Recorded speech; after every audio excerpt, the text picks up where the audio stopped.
কলকাতা থেকে Siliguri bike ride চলছে, আর আমি এখন বসে আছি লাচাঙের একটি হোটেল, হোটেল হ্যাপি স্টে। আমার যাওয়ার কথা ছিল গুরুদম্বা লেক। বাইক আমার পাংচার হয়ে যায়। আমি এখান দিয়ে, এই যে দূরে পাহাড়টা আছে, ওই দূরের পাহাড়ের পর একটা লোহার ব্রিজ কানেক্ট হচ্ছে, যেখান দিয়ে তুমি পরের পাহাড়ে যাবে, সেই পাহাড় দিয়ে ঘুরে ঘুরে তুমি গুরুদম্বায় পৌঁছাবে। ওই লোহার ব্রিজ পার করার আগে আমি দেখতে পাই আমার বাইকের পেছন চাকা লিক হয়ে যায়। আমার কাছে লিক কিট নেই, কোনো মতে সব বাইকার্সদের থেকে হেল্প নিয়ে আমি বাইকটা কোনো মতে হাওয়া ভরে আমি আমার হোটেলে আবার চলে এলাম। হোটেলে চলে আসার পর সব ঠিক আছে, আগামীকাল বেরোবো, লিক সারিয়ে নিয়েছি। এর মধ্যে মানে বাজের থেকেও আরো বাজে খবর, গুরুদম্বা লেক অনির্দিষ্টকালের জন্য আবার বন্ধ হয়ে গেল। আমি আটকে পড়লাম লাচাঙের একটি হোটেলে, এই হোটেলটাতে। এইবারে এইখান থেকে আমি যেই রাস্তা দিয়ে এসেছিলাম গ্যাংটকের দিকে, মানে লাচুং হয়ে, সেই রাস্তার দিকে যেতে পারবো না। ওপর দিকে এখন যাওয়া যাচ্ছে না। তোমাকে এক্ষুনি আমি দেখাবো যে এখানে আমি যেখানটা বসে আছি, এখানে তুমি হয়তো বুঝতে পারছো, দেখো বরফ পড়ছে। এবার তুমি ভাবো একটা কথা, তুমি লাচুং এর দিকে ধরো ফিরতে পারবে না, তুমি গুরুদম্বার দিকে যেতে পারবে না। আটকে গেছি আমি লাচুং এর হোটেলে। তেল যা এনেছিলাম, পেট্রোল শেষ। আমি এইখানে 10 লিটার পেট্রোল কিনলাম 2000 টাকা দিয়ে। আর এইখানে একটা মানে আমি, আমার মাথায় তো এতটা আসেনি, কিন্তু এখানে একটা বাইকার্স বলছিল, ভাই এখন চলে যাও, পেট্রোল কিনে নাও, এরপরে পেট্রোল পাবে না। আর আমি যখন পেট্রোলটা ওখানে কিনি, বাইকে হাওয়া দিই, দেওয়ার পর মানে 7-8 জনকে আমি অন্তত দেখলাম যে পেট্রোল নেওয়ার জন্য দাঁড়িয়ে আছে। তোমরা আমার যে এই ব্লগটা আমি করছি আপডেট দেওয়ার জন্য, আমার ব্লগটা প্রথমে কলকাতা টু শিলিগুড়ি, শিলিগুড়ি টু গ্যাংটক, গ্যাংটক থেকে লাচাং, এই পুরো সিরিজটা পাবে। কিন্তু তার ওই সিরিজটা আমি পরে আপলোড করবো, কারণ এখানে তোমার ইন্টারনেট কাজ করছে না। আমি একজনের থেকে পেয়েছি, ওনার ভোডাফোনের সিম, ওনার নেটওয়ার্কটা চলছে, ওই নেটওয়ার্কের দরুন আমি এই ভিডিওটা হয়তো আপলোড করতে পারবো।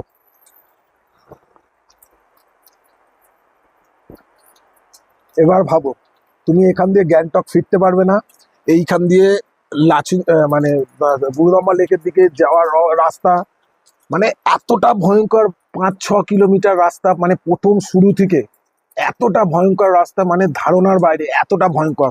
আর চড়াই মানে স্টিপ, সে মানে এইরকম লেভেলের স্টিপ।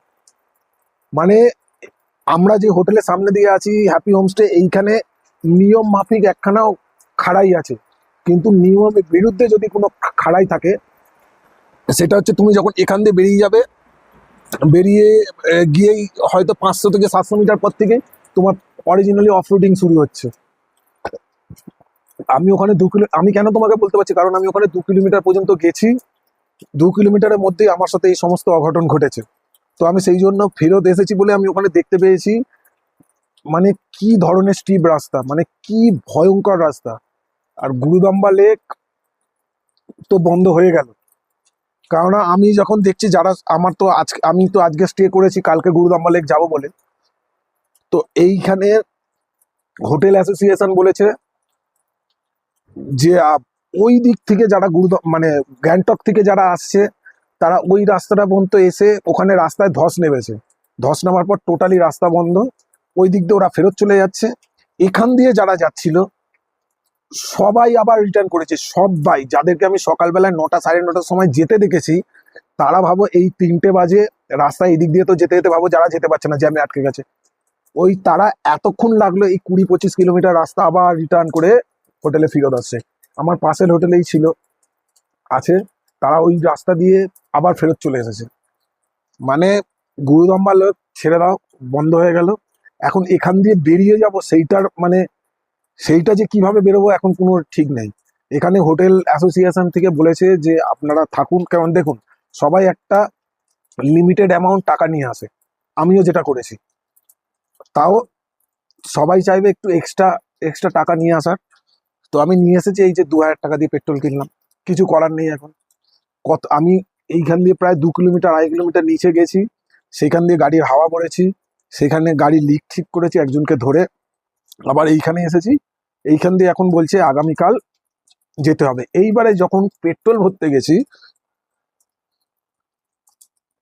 ঠান্ডা লাগছে, কথা বলতে পারছি না। এখানে বুঝতে পারছো তো, বরফ পড়ছে এখন এই জায়গাটায়, দেখো, বুঝতে পারবে, পুরো বরফ পড়ছে। তো ওইখানে যখন গেছি, ওখানে 3টে দাদাদের সাথে আলাপ হলো।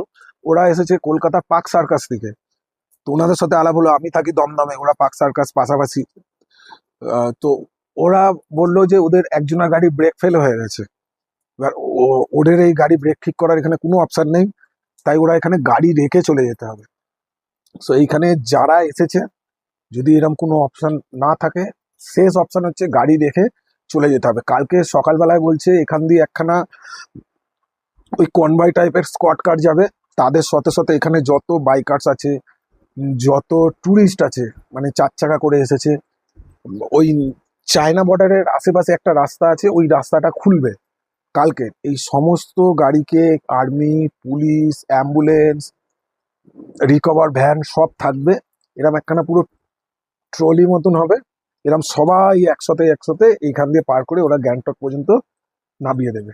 আর গ্যাংটক থেকে যারা আসছে, তাদের এই রাস্তা পুরোপুরি বন্ধ করে দিল। পুরোপুরি, আবার বলছি, পুরোপুরি গুরুদম্বা লেক পুরোপুরি বন্ধ হয়ে গেল, পুরোপুরি বন্ধ হয়ে গেল। আমি এখানে কথা বললাম লোকাল লোকেদের সাথে, বলছে কম করে 1.5 থেকে 2 মাস লাগবে এইখানে রাস্তা, ওই যে রাস্তাটা মানে ব্রিজের পর যেই জায়গাটায় ভেঙে গেছে, ধস নেমে গেছে, সেই জায়গাটা রিকভার হতে, মানে ওই জায়গাটায় কিচ্ছু নেই রাস্তায়। উম, মানে ভাবছি যে ওই রাস্তাটা দিয়েই আমরা এসেছি, ওই রাস্তাটায় ধস নেমে গেছে। এবার না ওইদিকে যেতে পারছি, না এইদিকে যেতে পারবো। এখন ওপরে গুরুদম্বার ওইদিকে বরফ পড়ছে। এখন যদি ভগবান করে ওই রাস্তাটা অন্তত ঠিক থাকুক, তাহলে অ্যাটলিস্ট ওই রাস্তা দিয়ে আমরা অন্তত লোকালিটিতে গ্যাংটকে তো পৌঁছে যেতে পারবো, যেখানে তুমি সব রকম সুবিধা পাবে। কিন্তু এইখানটা এতটাই রিমোট এরিয়া, এখানে তুমি সব রকম সুবিধা পাবে, কিন্তু এক্সট্রা যেগুলো চাইছো, গাড়ি সারানো, পাংচার কিট, কারো শরীর খারাপ হয়ে গেল, এরকম কোনো রকম সুবিধা ভাই নেই এখানে।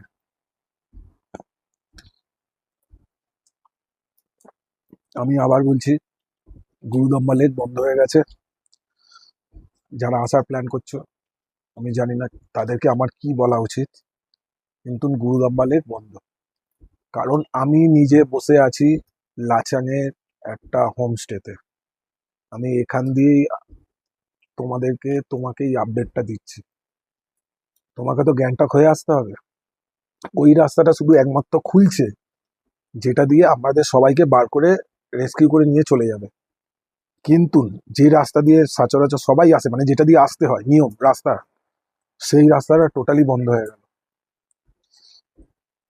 এখন কালকে সকালে আমি জানি না কি করবো। এই যে আমার নিচে না লাইন দিয়ে বাইক আছে, এই বাইকগুলোকে দেখলাম ওরা গেছিল, মানে ওরা রিটার্ন করছিল,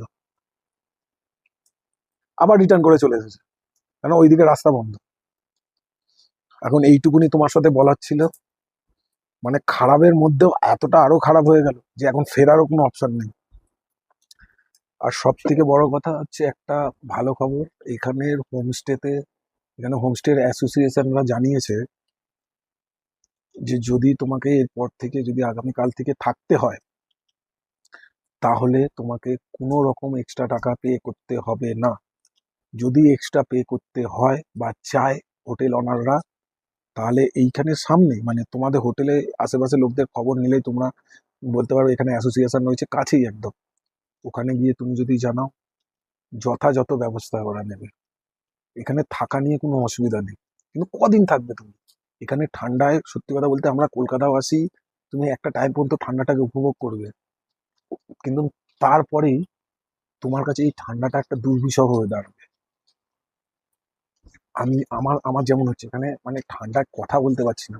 এখানে এতটাই ঠান্ডা, এতটাই ঠান্ডা এখানে। আর মানে আর কোনো অপশন নেই যাওয়ার। তোমাদের এইটুকুনি কথা বলার ছিল। আমি চেষ্টা করছি এই ভিডিওটা এক্ষুনি আপলোড করার, যদি হয়ে যায় অ্যাটলিস্ট তোমরা তো জানতে পারবে। আমি লাচেং এর হোটেলে রয়েছি, গুরদাম্বা লেক বন্ধ। ভিডিওটা এখানেই শেষ করলাম, সঙ্গে থাকো, দেখতে থাকো।